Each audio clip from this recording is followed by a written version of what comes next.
If you've been thinking about getting a plasma cutter, I've had this YESWELDER Cut 65 DS for about 9 months now, and I've cut several things even outside the parameter. The largest I cut was a 1-inch round bar shank, and that was solid shank on that, and it sliced right through it and it fell right off. So that told me it's definitely worth the coin when it comes down to it. And right now, YESWELDER's got a sale all the way up to 38% off of their different welders, and that's going to be for the Cut 45 all the way up to the Cut 65 DS. So if you want to find more, now's the time to look into it. You can get this, upfront payment, or you can actually spread it out over 4 different payments there. So it's all going to be inside that cart down below.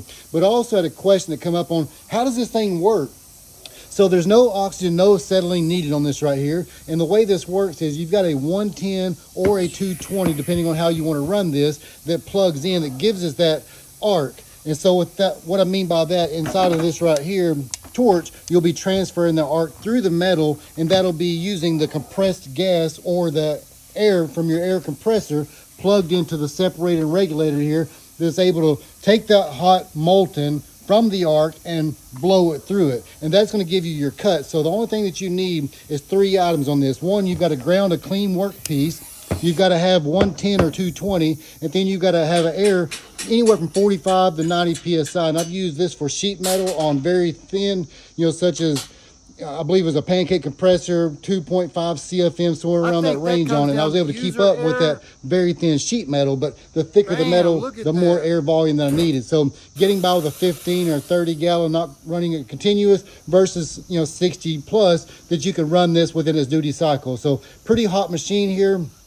And again, you can get this with a Cut 45, 55 high frequency, and then the Cut 65 and 55 non-high frequency that you can run with the plasma cutters, the last two, 55 and 65 non-high frequency. So if you want to find more details on the YESWELDER, hey, check it out, the link down below. But this thing's got a super nice interface on it.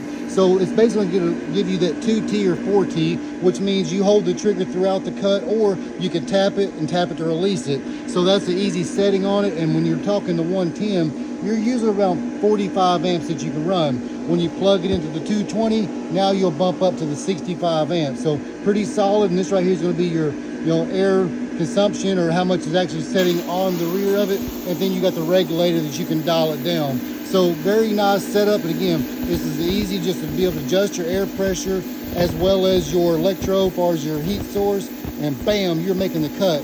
When you start comparing the consumables and the amount of cut that you can do with this compared to grinding disc right now, and the the safety factor, the YESWELDER Cut 65 DS is where it's at. But hey, if you need to save some coin, the 55 and 45 is ideal too. But check it out, guys, if you want to find more details on their banging sale. And again, we're talking up to 38% off on select models there.